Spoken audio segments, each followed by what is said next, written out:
नमस्कार साथियों। सभी ऐसे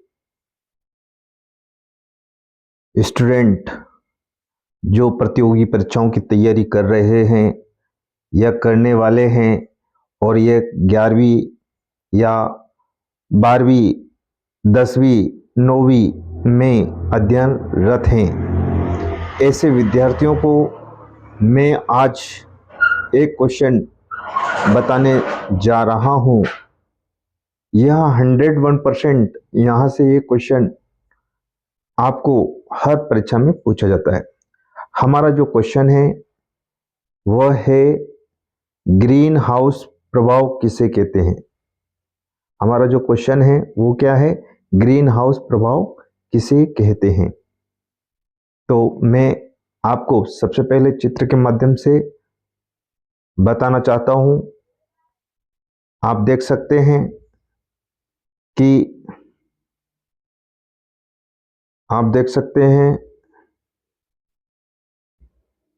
जैसा कि सूर्य से प्रकाश की विकिरण आती है, कुछ प्रकाश परावर्तित होकर वापस चला जाता है विकिरण, और कुछ वायुमंडल में उपस्थित गैसों के कारण वह विकिरणों को बाहर नहीं जाने देता, अर्थात टेम्परेचर अधिक हो जाता है। कहने का मतलब ये, सूर्य से आने वाली विकिरणों परावर्तित नहीं होती है, वो पृथ्वी के पास रहती है, जिसके कारण उसका टेम्परेचर बढ़ जाता है। इसे ही हम क्या कहते हैं, ग्रीन हाउस प्रभाव। आप देख रहे हो ये सूर्य से क्या आ रहा है, प्रकाश की विकिरण आ रही है। अब ये पृथ्वी तक आती है और इसमें से कुछ परावर्तित होती है, ठीक है। किंतु यह वायुमंडल में कुछ ऐसी गैसें हैं जो इन विकिरणों को वापस नहीं जाने देती, वापस भेजती है, परावर्तित नहीं होने देती है, जिसके कारण पृथ्वी के चारों ओर जो टेम्परेचर है, तापमान है,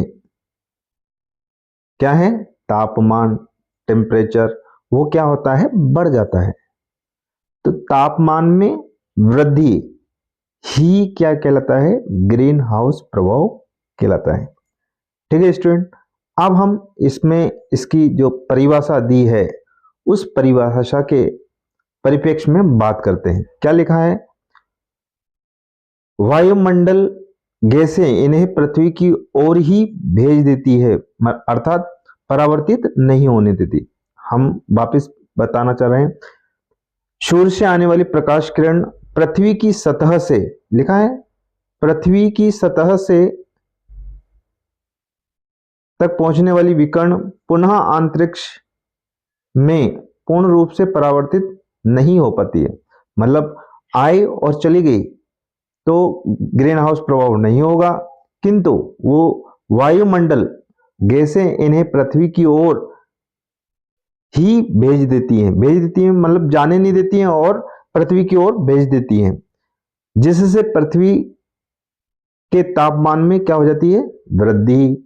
इसे ही क्या कहते हैं, ग्रीन हाउस प्रभाव कहते हैं। शॉर्टकट एक शब्द में कोई पूछे, एक वाक्य में उत्तर दीजिए कि ग्रीन हाउस प्रभाव क्या है, तो आप स्पेशल रूप से बताएं कि पृथ्वी के तापमान में हुई वृद्धि को ही ग्रीन हाउस प्रभाव कहते हैं। यह आपको बताना है, ठीक है स्टूडेंट। अब हम आगे नीचे देखते हैं कि इस ग्रीन हाउस प्रभाव के कारण क्या फायदे हैं, क्या नुकसान है। तो सबसे पहले, पृथ्वी की सतह का औसत तापमान 15 डिग्री सेल्सियस है। कितना है, 15 डिग्री सेल्सियस। यदि ग्रीन हाउस प्रभाव ना होता तो क्या होता, ये टेम्परेचर माइनस में हो जाता। माइनस मतलब 0 डिग्री सेल्सियस पर आपको मालूम है बर्फ जमती है, और माइनस माइनस हो जाए तो बर्फ जल्दी जमती है, अर्थात पूरा वातावरण ठंडामय हो जाता। ठीक है, जेफ फोरियर ने सबसे पहले ग्रीन हाउस इफेक्ट या हरित ग्रह प्रभाव जैसा नाम दिया। तो यहां पर सेकंड क्वेश्चन ये पूछा जाता है कि ऐसे कौन से वैज्ञानिक हैं जिन्होंने सबसे पहले हरित ग्रह प्रभाव जैसा नाम यूज किया। तो जे फोरियर कब किया? 1827 में। ठीक है, आगे बढ़े, आगे देखते हैं। यदि तापमान इसी प्रकार बढ़ता रहा तो 2100 तक औसतन तापमान में 0.6 डिग्री सेल्सियस की वृद्धि हो जाएगी। ठीक है, कितने की वृद्धि हो जाएगी? 3.6 डिग्री सेल्सियस की वृद्धि हो जाएगी। कब?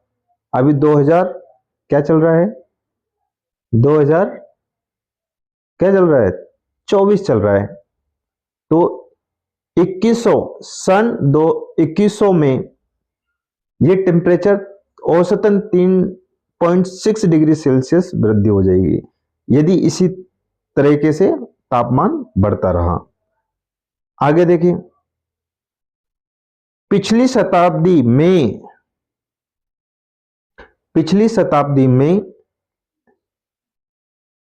पृथ्वी के तापमान में लगभग 0.6 डिग्री सेल्सियस की वृद्धि हुई है। मतलब पिछला जो समय बीत गया है उसमें भारत के पृथ्वी की जो तापमान में वृद्धि हुई है वो 0.6 डिग्री सेल्सियस की वृद्धि हुई है। किंतु बढ़ता हुआ प्रदूषण, लगातार उद्योग धंधों बढ़ रहे हैं, जिसके कारण हमारे जो वातावरण का जो टेम्परेचर है उसमें क्या हो रहा है, तो आपको बताना है, इंक्रीज हो रहा है। ठीक है, और 2100 तक ये औसतन टेम्परेचर 0.6 डिग्री सेल्सियस तक बढ़ेगा। साथियों, यहां पर और आपको मैं बता दूं, हरित ग्रह प्रभाव के कारण पृथ्वी के तापमान में वृद्धि हो रही है। हरित ग्रह प्रभाव के कारण तापमान में वृद्धि हो रही है। इसे ही हम क्या कहते हैं? ग्लोबल वार्मिंग या विश्वव्यापी उष्णता के नाम से जानते हैं। विश्वव्यापी उष्णता के नाम से जानते हैं। तो स्टूडेंट, यहां पर हम केवल 4 क्वेश्चनों के बारे में चर्चा करेंगे। सबसे पहला जो क्वेश्चन है वो कौन सा क्वेश्चन है? तो आप बोलना, ग्रीन हाउस प्रभाव किसे कहते हैं? ग्रीन हाउस और प्रभाव। ठीक है, ग्रीन हाउस प्रभाव किसे कहते हैं? तो शॉर्टकट एक शब्द में, पृथ्वी के तापमान में वृद्धि। पृथ्वी के तापमान में वृद्धि। पृथ्वी के तापमान में क्या होना? तापमान में वृद्धि होना। ये क्वेश्चन। ठीक है, दूसरा क्वेश्चन, पृथ्वी का औसतन तापमान वर्तमान में कितना है? तो औसतन जो तापमान है वो कितना है? 15 डिग्री सेल्सियस। दूसरा क्वेश्चन, यदि कोई पूछे यदि ग्रीन हाउस प्रभाव नहीं होता तो भारत का या पृथ्वी का जो टेम्परेचर है वो कितना होता? तो -18 डिग्री सेल्सियस होता। अर्थात ठंड से सब व्यक्ति जम जाते, ऐसा आप बता सकते हो। दूसरा, ग्रीन हाउस प्रभाव शब्द का सबसे पहले उपयोग किसने किया और कब किया? तो 1827 याद रखना, और जे फोरियर याद रखना। ठीक है, जे फोरियर नामक वैज्ञानिक ने 1827 में हरित ग्रह प्रभाव या ग्रीन हाउस इफेक्ट नाम दिया। ठीक है, लास्ट क्वेश्चन और सबसे अच्छा क्वेश्चन है। क्या क्वेश्चन है? क्वेश्चन यह है कि इसी प्रकार तापमान बढ़ता रहा तो सन 2100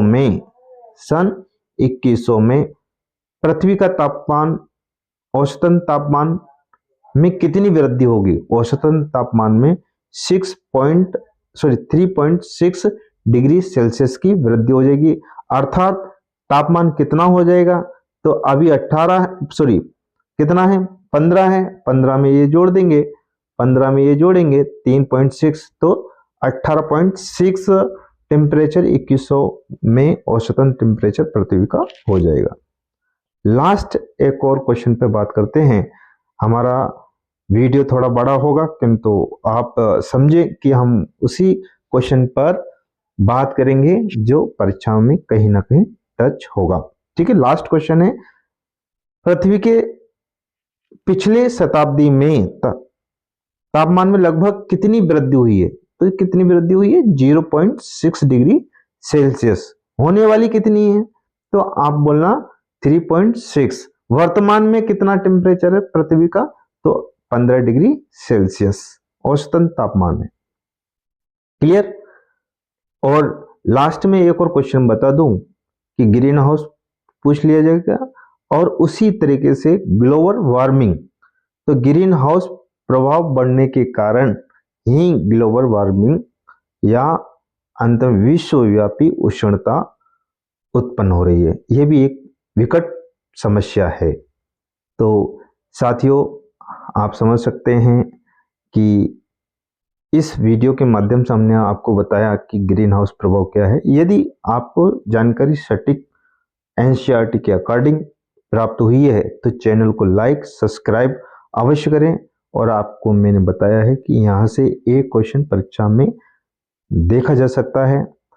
और यदि जानकारी सही लगती है तो चैनल को लाइक एवं सब्सक्राइब करना ना भूलें, और सही समय पर सही जानकारी देना हमारा उद्देश्य है। हमारा उद्देश्य है शिक्षा का फ्री में विस्तार करना।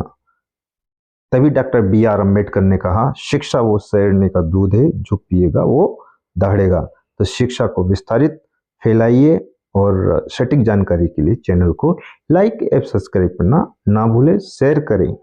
धन्यवाद।